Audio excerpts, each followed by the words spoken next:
Welcome to Muslim Apologetics Australia. In this video, we're going to be discussing with an atheist, and I'll actually show the exchange that took place between me and him. His name is Abdullah Gondal, who claims that he is a humanist, secularist, agnostic, atheist, and an ex-Muslim, as you can see here. And, these are pretty amateur little online atheists that like to come out. I think they've watched a few videos of Christopher Hitchens and Sam Harris, and they all think they're intellectually sound, and they think that they could actually debate against creationists, against religious people from a rational perspective. And these people are now being intellectually challenged, because what we're now seeing is more theists are getting involved in how to engage these people from a rational, intellectual perspective. And when you do that, and you use their own logic and fallacy against them, then you see how they just fall apart. And you will see it in this video, God willing. So basically, the arguments they make, it's quite boring. It's usually the same arguments. But this was an argument that I haven't come across in this specific point. So I wish to actually exchange and show the clarification to that in part 2 of the video, which I'm going to do. It's in reference to Nauman Ali Khan's video regarding the 37 linguistic miracles, and I'll actually defend those linguistic miracles, and that will be done in part 2. And that's what actually made me interested in engaging with Abdullah Gondal. But of course, the old argument is about the nonsense of how they bring up all of these miracles in the Quran and the stories, and then they say things like, oh, how could this even be true, and so forth. So we're now challenging him on his argument on logic and rationality, and you will see how we deconstruct his arguments. If you go down his page, he puts the advertisement up, atheism in Islam, and he comments on Muslim speakers who are actually going to speak. These are intellectual speakers, and look how he smears it. He smears it by saying, oh, look at these religious people, they're trying to have an intellectual discussion, yet they believe in a prophet that flew on a beast and went to heaven. He split the moon in half, and of course he's talking about how these things cannot be true. He speaks about domestic violence, misogyny, hatred towards non-believers. All of these arguments have actually been refuted. You can actually go to my videos. You can see how we've debunked some of these claims that he's making here. And of course, let's go and see his post where he then makes a comment regarding a particular hadith, and on that hadith, we will actually show you the engagement. These atheists are so pathetic. They say that religious scripture is just a bunch of nonsense. How, oh, look, you have talking serpents, you have, a man flying on a winged creature, and, God apparently is unable to do these miracles, right? Because God is unpowerful. God, it makes no sense at all. But the same pathetic atheist believes that this whole universe came from a big bang without any sort of justification. It was just a big coincidence. According to the laws of nature, it all just came from randomness. And, we're here now debating using our iPads, iPhones, computer softwares, and so forth. We miraculously, over millions of years, just out, from a single organism, single cell, we just became these fantastic creatures from this big bang. I mean, what more miracle do you want than that? What more miracle? You want to mock a religious book about talking creatures and talking animals and so forth, yet the biggest miracle you close your eyes on, and apparently it came from nothing. Amazing, isn't it? Oh, but then the atheist says, oh, but we don't say nothing. We just don't have enough information to know what that nothing was probably is. I mean, so what is it then? Another alien space?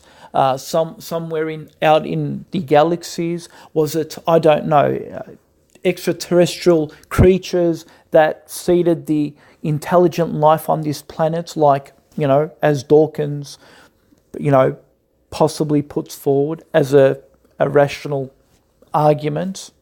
A suggestion, maybe? Or is it just, I don't know. What is it? So they don't have any explanation to it, but just mere guess. We'll find out one day in the future. But for the time being, it's not a god. It can't be a god. So if it's not a god, then what is it? A piece of rock? Piece of rock. So we all came from a piece of rock. Your genetic coding, your cells, your all this information, all this design was calculated from a piece of rock. Yes, your DNA coding came from a piece of rock. Yes, apparently rocks created a DNA coding. Amazing, isn't it? And then an atheist will say, but we didn't come from rocks. We didn't. Well, excuse me, what was matter? Isn't matter rocks? And didn't inorganic materials come before living organisms? So apparently a coded language, your DNA coding, came from inorganic material such as things like atoms and rocks and things like that. But hey, of course, atheism doesn't believe in magical things. So basically he quotes a hadith, Abu Huraira. It says, I heard Allah's messenger saying, there is none born among the offspring of Adam, but Satan touches it. A child therefore cries loudly at the time of birth because of the touch of Satan, except Mary and her child. Then Abu Huraira recited, and I seek refuge with you for her and for the offspring from the outcast Satan. So basically, Abdullah Gondal says, if I tell you that babies cry at birth because invisible demons and ghosts touch them, you would laugh at me. If I go further and say that God told me this, you would probably think I have lost my mind. Muhammad stated that babies cry at birth because Satan touches them. And it is true because Allah informed him. That's totally acceptable and believable. That's not craziness. That's just religion, he argues. So I basically said in a response, and this is where it begins, I said to him, can you disprove it? Abdullah Gondal then writes back and says, I can't disprove something that hasn't been proven. Using the unfalsifiable fallacy won't get you far. So I wrote back and said, thank you for affirming it can neither be proven or disproven. And you thought you disproved this hadith. The hadith was never intended to be proven. It's a matter of putting your trust in the Prophet's teachings. Now off to bed. Abdullah Gondal says, I don't think you get the point. He says, and he's using an example, he says, I flew outside space-time last night and met XNU. Who is the true God? I am an honest person. Why don't you believe me? I mean, you can't disprove my claim. If you don't believe me, you will burn in hell. That's how absurd you sound. Anyone can make a claim and say it can't be disproven. There is no end to this flawed logic. Maybe the teapot helps. So my response to him is, no. I actually believe in Islam because there are many other accurate and proven information. Once everything else is sufficient proof to my God, then everything else can be accepted as truth. Abdullah Gondal writes back and says, so you actually believe that an angel came to Muhammad when no one was around in the cave, almost strangled him to death. The incident resembled more of a seizure than anything, especially when you guys claim to have heard stones and trees talk to him before.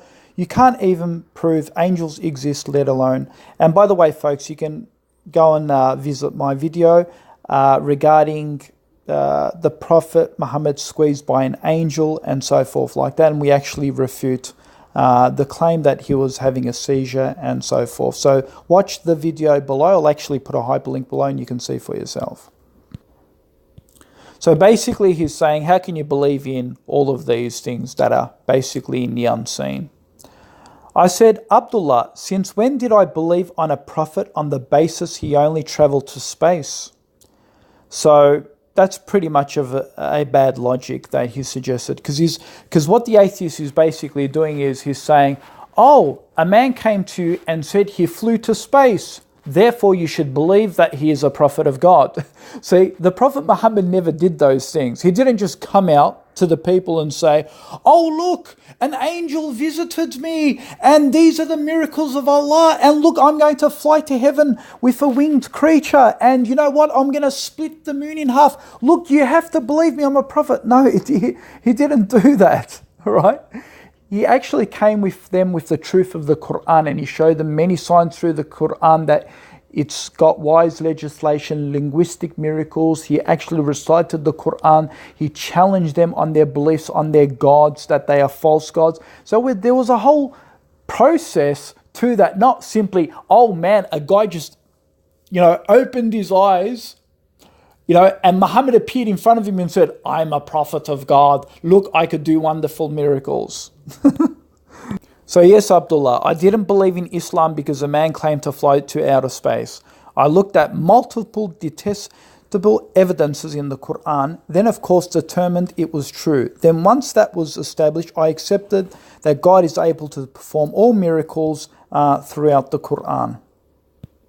And of course, the atheist wants, observation evidence. Oh, show me this happened, so I'll believe it.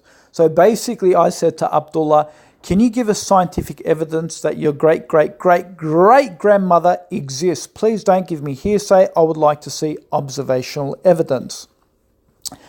And in which case he said, he goes on to say, evidence of reality dictates that humans don't just come about, it's tested phenomenon and no evidence to suggest otherwise. I therefore have good reasons to believe that I have great-great-grandparents. Comparing this to untestable, invisible, unfalsified assertions is a false and a bad analogy. He then says, I never stated you believe in him just for those reasons. I was demonstrating that absurdity in your line of thinking. And my response to him was, well, you're demonstrated poorly because I never accepted any claim based on one particular claim. Because he comes on and says, he came out saying, oh, look, do you believe in winged creatures? Do you believe in angels? Do you believe in this? So he's basically making a claim that, did I believe in Islam because of the unseen? No, I didn't. So you're making a silly assertion on my basis of why I accepted Islam when that is not the case. He then, when I brought him the argument about, can we observe your great-great-great-grandmother and so forth, and he basically says evidence of reality dictates humans don't just come about, it's tested phenomenon. So it's a tested phenomenon. And my response to him is, what you just testified to is empirical evidence. So you admit that observational evidence is not required. Well, I then can make the same argument.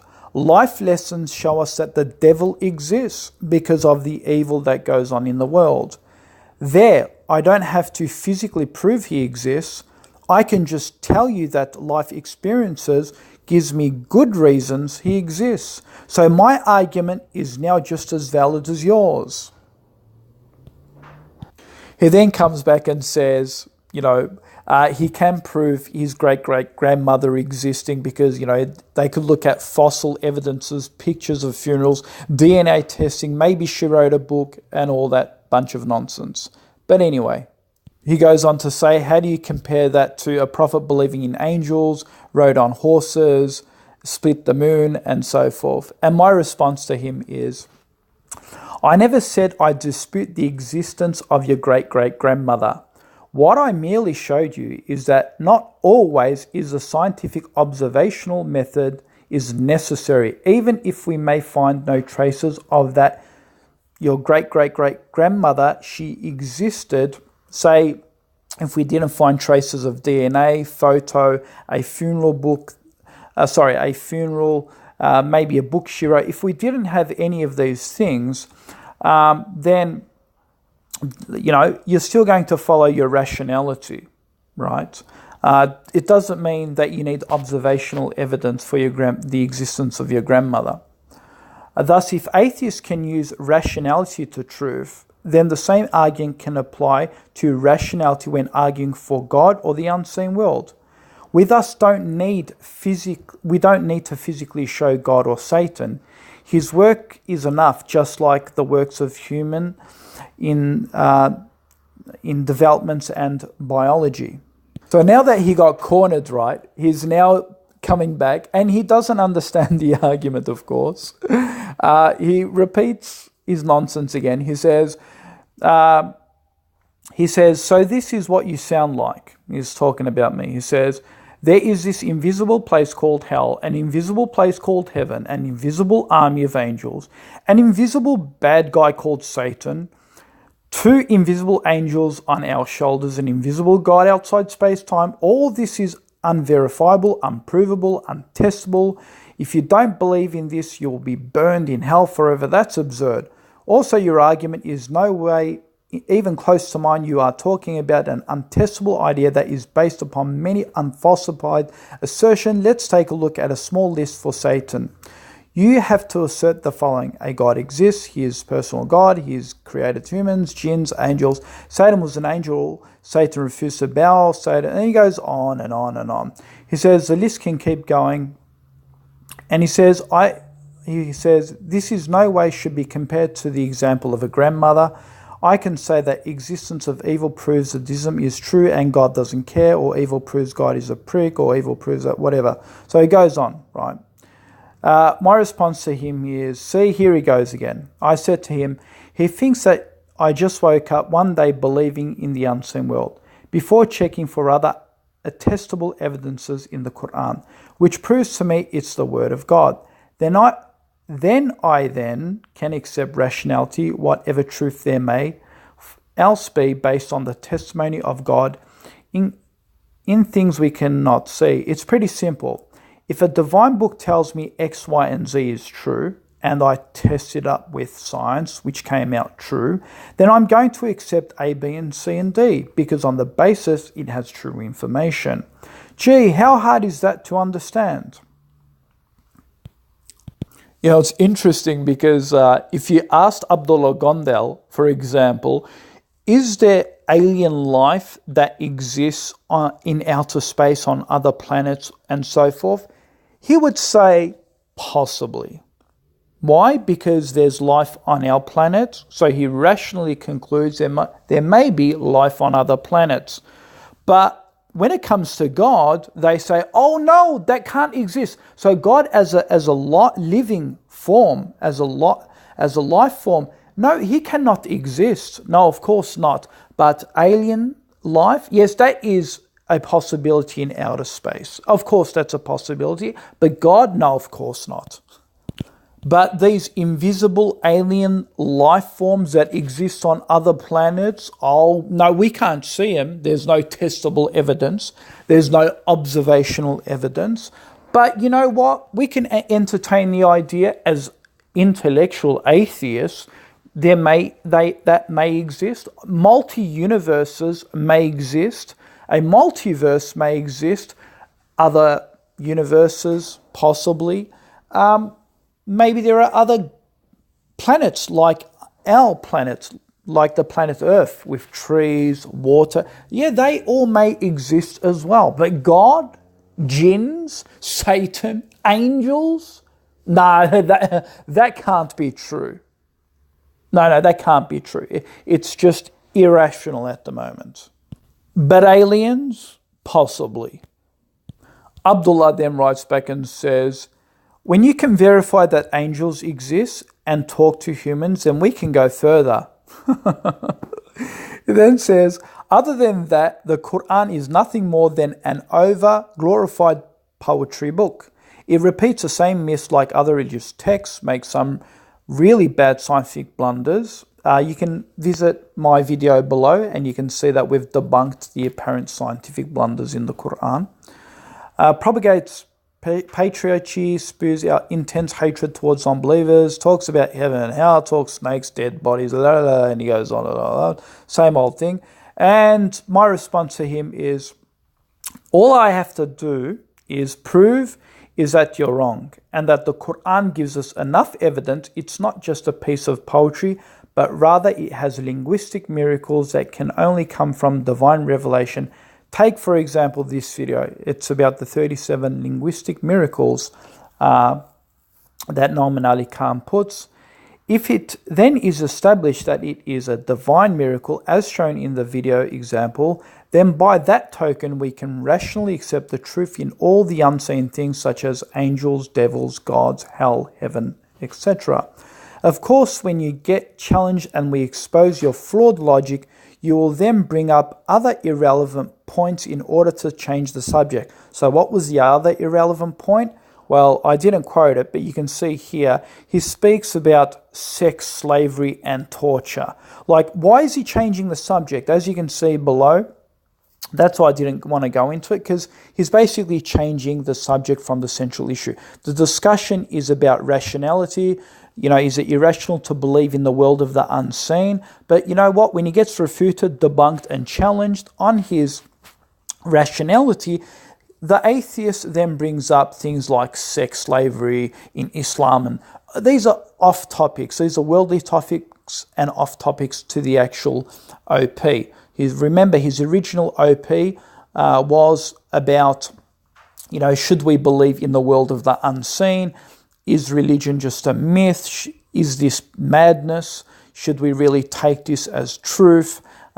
Because there's no observational evidence to that, and so forth and so forth and so forth. But of course, when the atheist gets cornered, let's bring up sex slaves, or probably I'm surprised he didn't bring up the pedophilia claim, but he brings up the sex slaves. Anyway, folks, visit the video below this. I'm not going to change the subject. You can visit the video and we refute the claim about sex slaves in Islam. Abdullah Gondal is pretty much on his knees now, and he says, so you believe in all of this because the Quran mentions them? That's how you determine what's right and wrong, what exists and what doesn't? That's a very, very poor unacademic argument. And my response is, where did I say I believe them, meaning all of these miracles, only on the basis that the Quran mentions them? I see you have poor reading skills, or perhaps you're being intellectually dishonest. I've said it a number of times to him that I didn't one day pick up the Quran and say, here you go, there's a miracle in there. You know, it's there you have it. It tells me that Muhammad flew to heaven, therefore I accept the Quran. No, the Quran is pages and verses. They've got, you know, it's got nearly, what is it? Over 4,000 verses, is it? Sorry, between, say, 2,000 and so forth verses, and there's nearly 286 verses in Surah Al-Baqarah and so forth. And approximately, I think, 6,000, I did say 4,000, but it's about 6,000 odd verses in the Quran. So out of 6,000 verses of the Quran, which I actually read, right, are you saying that, oh, I didn't test all the other verses and I just sticked on one particular verse which said, oh, apparently, Muhammad went to Mihraj and therefore I should believe it? No, I didn't then close the book and say, I believe in Islam. Yes, Muhammad went to Mihraj. He went to heaven. And yes, I've closed the book. I believe in Islam now. That's what atheists want you to think. That's how we actually accepted Islam. No, we didn't accept Islam that way. We read the biography of the Prophet. We read his whole history, his biography.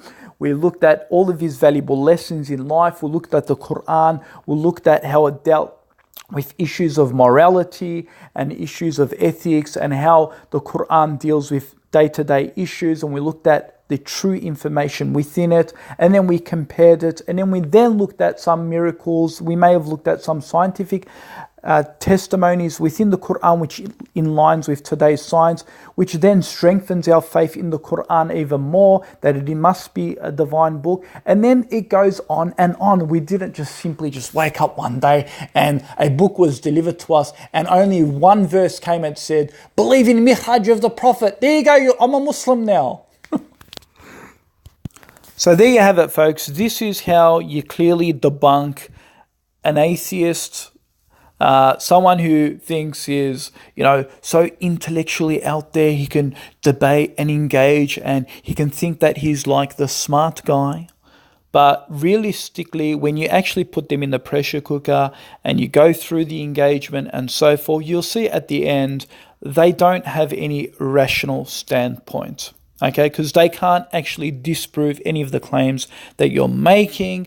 In fact, and of course, when you show them rationality back and intellectual arguments back, and you challenge them on that, then you see how they then shuffle into the corner and they get exposed. So basically, that is the debate discussion that I had with Abdullah Gondal. And you can see it, so I wanted to publish it for you guys. And in my next video, what I want to do is, see, he came back, and remember I mentioned that there are linguistic miracles in the Quran, the 37 undeniable linguistic miracles, quoting Nouman Ali Khan. This guy actually claimed he's a student of Nouman Ali Khan. He was a student of Nouman Ali Khan, whatever, anyway. So basically, he made an argument to say that he challenged one of the linguistic miracles. So what I'm going to do in the next video, I'm going to show you that, show you a clear refutation to one of the objections he made to the linguistic miracles in the Quran. Thank you.